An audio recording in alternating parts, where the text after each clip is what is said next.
Hey everybody, welcome back to The Stuff Between My Ears. My name's Kyle Berry. Thanks for watching today.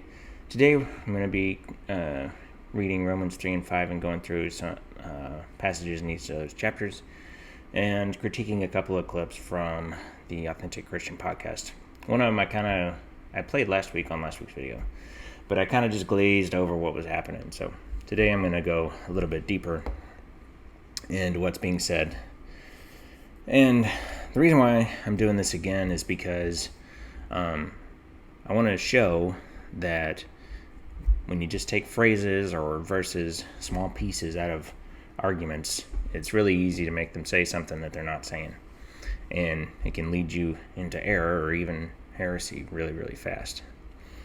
So, just for context, these guys are going to be explaining Romans 3 and Romans 5,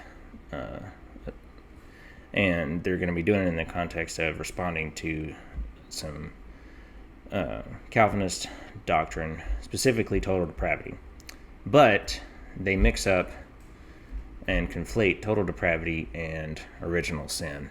So, total depravity, it just says that a person is not able to turn to God without the Holy Spirit first working and regenerating him, taking out of his heart of stone and giving him a heart of flesh, and then he can turn, obey God, and have faith and all of that. But outside of God doing that, man is unable to. And they conflate that with original sin, which just says that Adam sinned and brought the curse, and part of the curse is death, and that mankind sins now because of Adam's sin. Like we sin because we're sinners.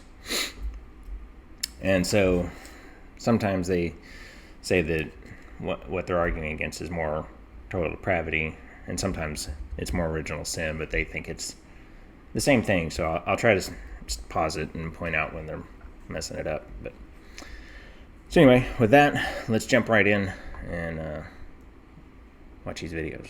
Number one, Romans 3:23 says what? All have sinned and fall short, present, of the glory of God, right?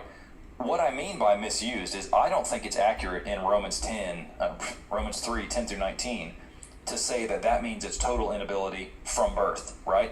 Because look at Romans chapter 3, verse 10. None are righteous, no, not one. Do we agree with that? Have all sinned? Yes. Yeah, verse 3:23 says it clearly. But look at verse 12. Time out! Oh man, the Incredibles get me every time. They have a line for everything. No. So wait a minute. Let me check my Bible here real quick. Romans 3, verse 9. Verse 10. Verse 11. Oh wait, I don't have verse 11. Well, if you have a Bible, check and see. Oh wait, there it is. No, there's a verse 11 in there, and it's kind of important. So let's go through 10, 11, and 12.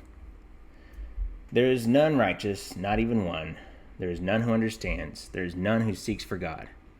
All have turned aside. Together they have become useless. There is none who does good. There's not even one.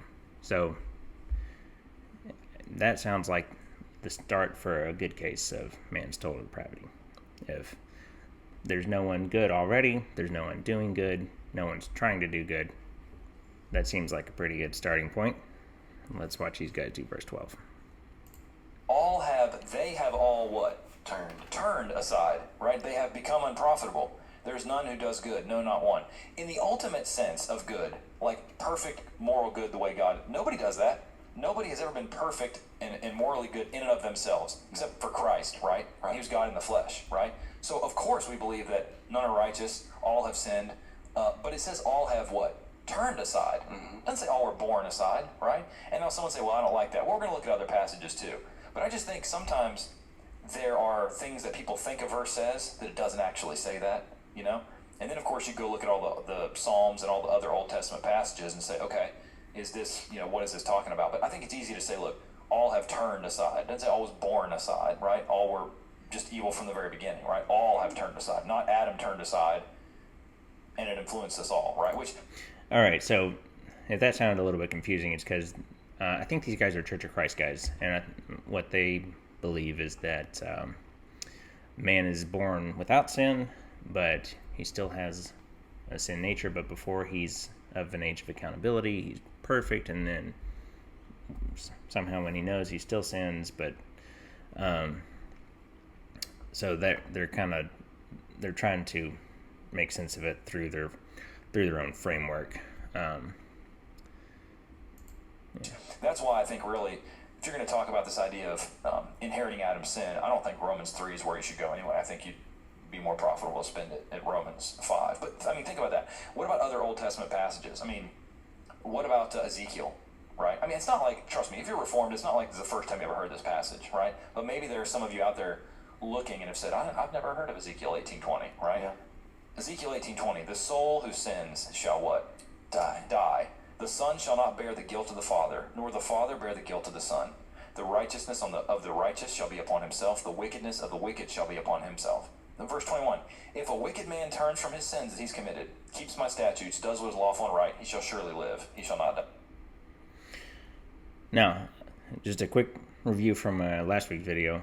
Ezekiel 18:20 is answering the objection raised in Ezekiel 18:2, which is the Israelites saying, we're being punished for the sins of our fathers, and you're unjust, God. And so the rest of Ezekiel 18 is God saying, no, I am a just God. And he says, if a wicked man turns from his wickedness and does what is righteous, I will credit it to him as righteousness. But if a righteous man does what is evil, then I will hold him accountable for that. Basically, I'm going to hold you accountable for what you do, because I'm a fair and I'm a just God. Now, they overlap this into Romans 3 because of the word turns. But is the turning going on in Ezekiel the same as the turning going on in Romans? In Ezekiel, God is not prescribing how or decreeing how people are going to turn one way or another. He's just saying that I, as a just God, hold people accountable for what they do. But what about in Romans? Which way are they turning in Romans? There's none righteous, not one, no one understands, none who seeks for God. All have turned away, or aside. Together they have become useless. There's none who does good, not even one. No one is turning to God. So it's not the same turning. So you can't just plug something in because you found a word that's the same over here as it is over there. That it's not the same message being communicated. Now, I think they had said something about 3:10 through 19, and they stopped at 12. So I'll get to the rest of them in a little bit, but let's go to Romans 5. Let's see what these guys have to say. Romans 5:12 through 19 is a section. We won't have time to go all the way through. But Romans chapter 5, verse 12. Therefore, just as, pay attention to the as, just as through one man sin entered the world, and death through sin, and thus death spread to all men. How? Why did death spread to all men? What's the last part of that verse say? Because all sinned. Because all sinned. Just as Adam chose to sin, and he had spiritual death. Now, physical death was introduced to the world through that too, but it's talking about spiritual death. All death was introduced into the world through Adam. Physical death, spiritual death, eternal death is all because of Adam. Just as through one man sin entered the world, and death through sin, and thus death spread to all men, because what? All sinned. Whenever I sin, I am in a state of spiritual death, right? We're not going to have time to go through every single one of these, but look at verse 15. Well, I guess if we can skip 3:11, then we can skip 14 and 15. But I'm not going to, or 13 and 14. So let's read them. I'm going to go back to 12 because I want to challenge what he said about because all sinned. Therefore, just as through one man sin entered into the world, and death through sin, and so death spread to all men, because all sinned. For unto the law sin was in the world, but sin is not imputed when there is no law. Nevertheless, death reigned from Adam until Moses, even over those who had not sinned in the likeness of the offense of Adam, who was a type of him who was to come. So, the first thing, they're saying that they're just taking the phrase, so death spread to all men because all sinned, and totally throwing away the rest of verse 12. But you can't do that because verse 12 is there. So what does it mean because all sinned? So it's, if you take the first part of verse 12, therefore, just as through one man, Adam, sin entered the world, and death through sin, so death spread to all men. That's a standalone thought. That's a standalone argument. Because all sinned is saying that it's not saying that we're sinners because we sinned like Adam. It's saying that we're sinners, or we sin because we're sinners. Almost said that backwards. And you say, well, how does that work? And it's because of death. Because even though they didn't have the law from Adam until Moses, which is how they didn't have do not kill, do not murder, do not steal, do not lie, do not cheat. They didn't have all that written down for them, but they were still held. They were still under the penalty of death. They all died.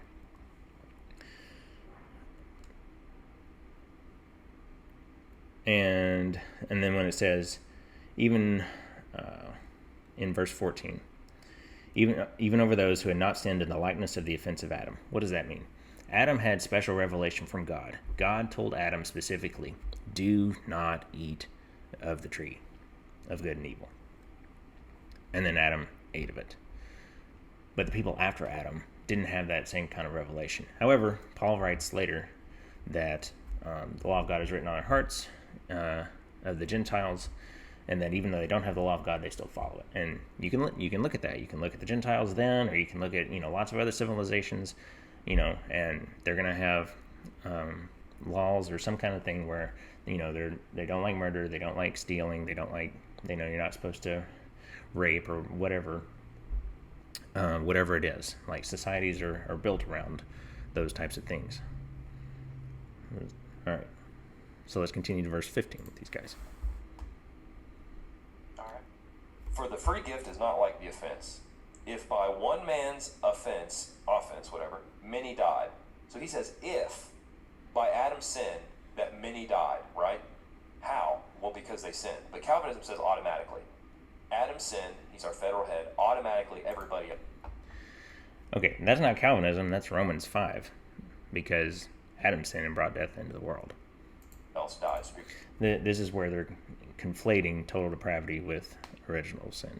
They think it's original sin, even if they're saying depravity. Spiritually, right? Listen to the next parts of the verse, if that's true. Much more the grace of God and the gift by the grace of one man, Jesus Christ, abounded to many. Sometimes the language is hard to understand what he's saying, but what he's saying is, Calvinism teaches that Adam sinned, and so death automatically spread to everybody. If that's your logic, then whenever Christ basically saved people, what should have automatically happened to everybody? Saved. That's not how it works. That's not how any of this works. Okay, what was just said there? If Adam sinned and brought death to everybody, then when Christ comes, and they tried to avoid universalism here. They almost did. They're really close. Which universalism just says that everybody will eventually be saved, one way or another. They said if Adam sinned and everybody is under the penalty of death, then when Jesus comes and saves some people, what should have happened? All will be saved. How does that follow? That doesn't follow at all. And that's not what we're saying. And that logically doesn't make any sense. And it doesn't make sense because of verse 15, the very first phrase. But the free gift is not like the transgression. How is the free gift not like the transgression? Well, maybe because it's not universally applied. So what's it saying there? All it's saying is that by the transgression of one, many died. Much more did the grace of God and the gift by grace of one man, Jesus Christ, abound to the many. So, in the same way that Adam can be responsible for death in all of mankind, Jesus can be responsible for saving many people. If you're consistent in your logic, which they're not, but if you say, okay, Adam sinned, death came into the world, and everybody who sinned became lost, then Christ comes in the world. Christ makes it available to save people, and everybody who does what? Goes to him for salvation, makes that choice, like you made a choice to sin, you make a choice to follow him, then you'll be saved. That's what the New Testament teaches. Romans 5. And that's part of like their worldview, where they're saying that if you made a choice to sin, and that's why you're a sinner, where Romans says it's the other way around. You sin because you're a sinner. 5:12 through 19 is not teaching inherited sin. Right. But some of these guys, I've heard them, they're very sharp in the way they present it, because they practice it a lot. They present it in a way and they leave out some of these things like as and so. Just as Adam sinned, so we do it. Yeah, they leave out stuff like Romans 3:11 and verse 13 and verse 14. You know, go to verse 19. Verse 16, verse 17, verse 18. All right, verse 19, same chapter. Yeah, let's read 18. Read 18 and 19. Therefore, as through one man's offense judgment came to all men, resulting in condemnation, even so through one man's righteous act the free gift came to all men, resulting in justification of life. For as by one man's disobedience many were made sinners, so also by one man's obedience many will be made righteous. So the question is how? So I want to... All right, so I'm going to go back and read 16 and 17, and then we'll pick up where they are in 18 and 19. So verse 16 says, "The gift is not like that which came through the one who sinned. For on the one hand, the judgment arose from one transgression, resulting in condemnation. But on the other hand, the free gift arose from many transgressions, resulting in justification." And that's what this argument is all about. Paul is talking about how are we justified? Because otherwise, it would seem that Jesus would have to die for each of us. He would have to die for me and then be raised to life. And then he would have to die for you and then be raised to life again. And then have to die for someone else and be raised to life. And so on and so forth for every person who is a believer. And Paul is explaining why Jesus dying once is sufficient to justify all of us. In verse 17, "For if by the transgression of one death reigned through the one, much more those who receive the abundance of grace and of the gift of righteousness will reign in life through the one, Jesus Christ." So it's sufficient enough to cover our sin and make us heirs and bring us into righteousness. So in 18 then, one transgression there resulted condemnation to all men. Even so, through one act of righteousness there resulted justification of life to all men. For as through the one man's disobedience the many were made sinners, even so through the obedience of one the many will be made righteous. And so what Paul's saying again is that the justification that Jesus does through his obedience of his life and through his temptation and through ultimately being crucified on the cross, all of that is enough to pay for sin, to give us life, to make us heirs, and be made righteous. All right, let's go back to the video. I want to read verse 19. I'm going to add the word automatically for Calvinists, okay? "For as by one man's disobedience, many were automatically made sinners." That's total depravity. That's not total depravity. That's original sin. "So also by one man's obedience, many automatically will be made righteous." All right, that's a little oversimplistic, but if you're going to say that by Jesus' obedience then and through God's work of the Holy Spirit and regeneration and giving us a new heart and taking out our heart of stone, giving us our heart of flesh, and you're going to say that that automatically saves us because Jesus' work is done perfectly, then yeah, I guess if automatic is the word you want to use, go for it. Right? Now let's put in by their own choice, which is what we teach. For as by one man's disobedience many were made sinners because they made the same choice as him. They were not made sinners because they made a sinful choice. They sinned because they are sinners. That's the curse of death. That's the curse of Adam. That's what Romans 5 says. 5:12. So also by one man's obedience many will be made righteous when they choose to follow God. That's the difference between Calvinism and what we would say is real free will. Now this last part, this is what really eats me up, is look at how he changed the last part of this verse. Even so, through the obedience of the one, the many will be made righteous when they choose to follow God. Now, who is responsible for making the many righteous? The one. Through the obedience of the one, the many will be made righteous. But when you add the free will of man in there, who gets credit now? The one, who through his obedience and the choice that men make. And the problem is that's not in there. It's not implied. It's not what Paul's talking about. It's a man-made tradition and philosophy being supercut into a verse to make it say what you want it to say. And that's just not how it works. That's not the argument being given. That's not Paul's point in justification at all. And I had another thought. I forgot. Oh, my example. Go away, crickets. The thief on the cross. How many thieves were on the cross? There were 2. How many did Jesus tell were going to be in paradise? 1. And so why did he tell him that he was going to be in paradise with him? It wasn't the thief on the cross who was going to be in paradise was not going to the cross saying, oh my, I got to seek after God right now because I'm about to be crucified. That's not what he was saying.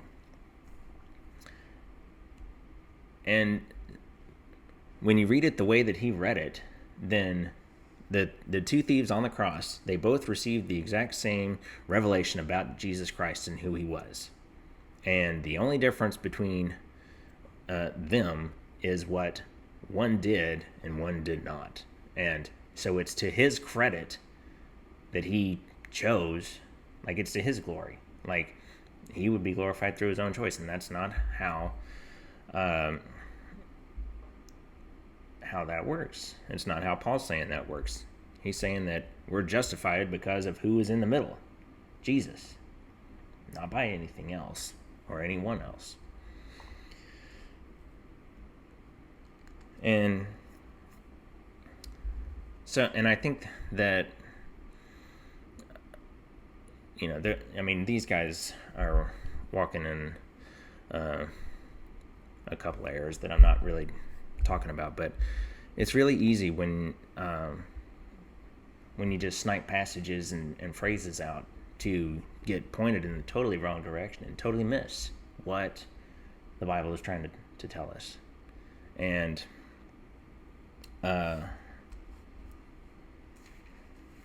so the last thing I'm going to do, let's do a little thought experiment, because let's just say that total depravity is a true thing. And not only is it true, but we believe that it's a concept that's taught in the Bible. So what would you expect to read in the Bible about that if it were true? Like, would you expect to read something like, there's none righteous, not even one. There's none who seeks after God. All have turned aside. None do good, not even one. Would you expect to read something like that? How about, their throat is an open grave. With their tongues they keep deceiving. The poison of asp is under their lips, whose mouth is full of cursing and bitterness. Their feet are swift to shed blood. Destruction and misery are in their paths, and the path of peace they have not known. There is no fear of God before their eyes. I think you'd expect to read something like that.